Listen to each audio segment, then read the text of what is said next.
E professor, já que crânio, né, é a base da anatomia do cirurgião dentista, olhando uma foto dessa de um crânio, quantos reparos anatômicos um cirurgião dentista olhando ele conseguiria identificar? São muitas estruturas.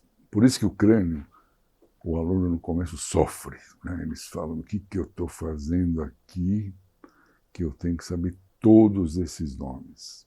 São muitas estruturas, exatamente quantas estruturas tem no crânio, eu não sei quantas estruturas o aluno tem que saber, aí eu sei.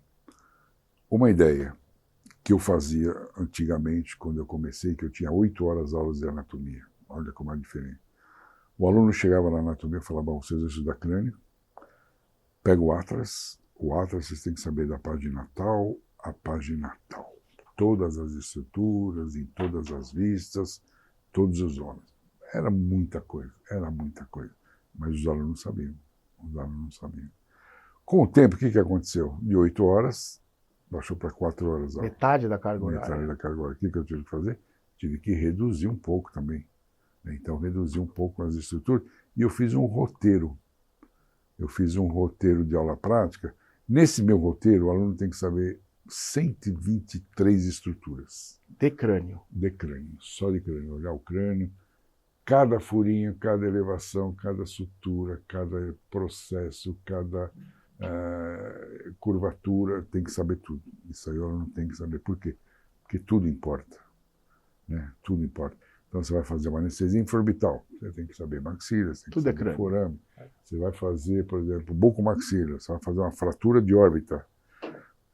Você tem que saber quantos ossos formam a órbita, que ossos que formam, que parede que está. Você tem que saber o que forma teto, o que forma assoalho, parede medial, parede lateral. Você vai fazer uma mandíbula, você tem que saber que parte da mandíbula você está trabalhando, se é corpo, né? E a outra coisa interessante também, a nómina anatômica, tem muita gente que ainda fala errado.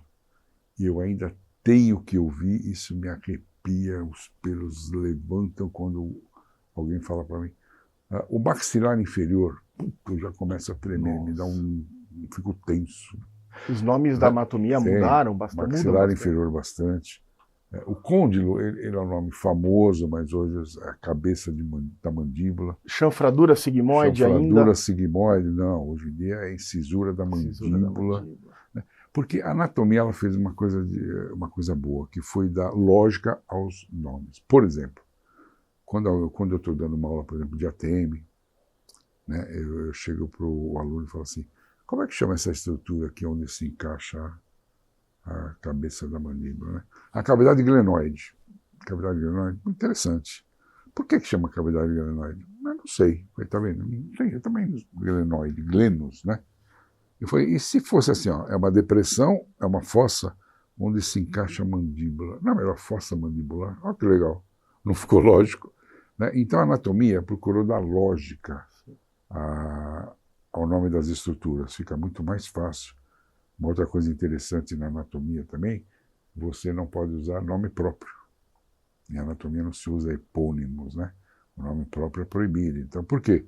Você fala: onde é que fica o ducto de Wharton?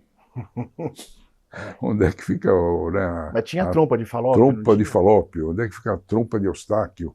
Qualquer um fala: onde fica a trompa de Eustáquio? E a tuba auditiva? Bom, pelo menos você vai para a região. Né? Trompa de falópio está no útero, você vai para a região. Né? Você fala ducto de Stenon, da parótida, fica muito mais fácil. Então a anatomia deu uma lógica para tudo isso. Né? Ficou melhor. Tem até um caso interessante, como aluno, há um tempo atrás, quando eu comecei, o aluno tinha que saber tanto, que eu lembro que era um dia de prova para os alunos, e a gente faz a prova prática, né? Para quem? Bom, todo mundo já fez, sabe que tem aquela gincana, né? Aquelas mesas. Você coloca as cabeças, né, nos boxezinhos. Quantos crânios? Né? Nesse dia, eu colocava normalmente 33, que ajudava um pouco na matemática. Lá, 33, nessa época. Hoje 20, tá bom. E eu lembro que eu fui com uma sobrinha minha, ela tinha 8 anos. E estava tudo já montado, as peças nas mesas. Eu falei: Fabi, tá essa caixinha de alfinete. Eu falei, vai em todos os crânios e cabeça, põe aonde você quiser. Qualquer furinho, qualquer extremidade, qualquer curvatura, qualquer passagem, qualquer elevação, põe um alfinete aonde você quiser. E ela foi posta. E os alunos entraram e fizeram a prova que Essa a foi a Fabi, de prova 8 dos anos, alunos. fez. E por que eu estou falando isso? Para mostrar o quanto o aluno tinha que saber. Tem que saber crânio. Então, Quem não sabe crânio, não sabe tinha músculo, acordo. não sabe nervo, não sabe mais não nada. É a tinha, base, né? não tinha acordo, né? Então você pega, né, você vai fazer, por exemplo, fratura de mandíbula, ATM, você vai estudar ATM, você tem que saber movimentos mandibulares, né, para prótese, musculatura, que você tem que saber. Faz uma especialização de prótese, será que você lembra de todos os músculos, como eles agem? Como eles funcionam. Né? Você pega lá uma harmonização facial, musculatura da expressão facial. No módulo de harmonização facial, tem uma parte lá dentro que eu falo dos músculos da expressão facial, dos músculos da mímica. E dentro desse módulo também, como eu falo em músculos da expressão facial, da mímica, eu tive que falar também de nervo facial. Importante, né? Importante. O nervo facial, sétimo par, era tratado para os cirurgiões bucos. Sim. E hoje ele é tão importante quanto o trigêmeo. Sim, por Por causa quê? da harmonização. Na harmonização, onde você vai mexer, você está com o nervo facial. O buco, perfeito, ATM, cirurgia, né, que você tem que fazer uma captura de disco, mas você tem o facial, ele sai aqui da parótida, né, ele sai aqui da glândula parótida, né, e se ramifica para todos os músculos da expressão facial, mais o digástrico e o estiloide. E por que é tão importante o nervo facial? Hoje em dia, a importância do nervo facial ele sempre foi importante pela inervação de língua, pela inervação autônoma de glândulas salivares, né? Na língua ele dá sensibilidade gustativa dos 2/3 anteriores. Agora, a parte motora, ela vai em direção a todos os músculos da expressão facial. Esse nervo, ele sai do crânio, né, por um forame aqui, o estilomastoide, e ele vem direto para a parótide aqui. A parótide fica localizada aqui anteriormente, inferiormente à orelha. E aí ele se ramifica para todos os músculos da expressão facial. Então a chance de uma complicação fazendo harmonização orofacial em lesar um nervo desse, complica, é grande, né? Complica. Complica, por isso que você tem que saber. Apesar que o nervo facial ele é uma rede nervosa, né? A gente fala, puxa, os ramos terminais do facial, são 6 ramos. Não, você não vai encontrar 6. Vai encontrar os 6 mais ramo de ramo, fazendo uma rede.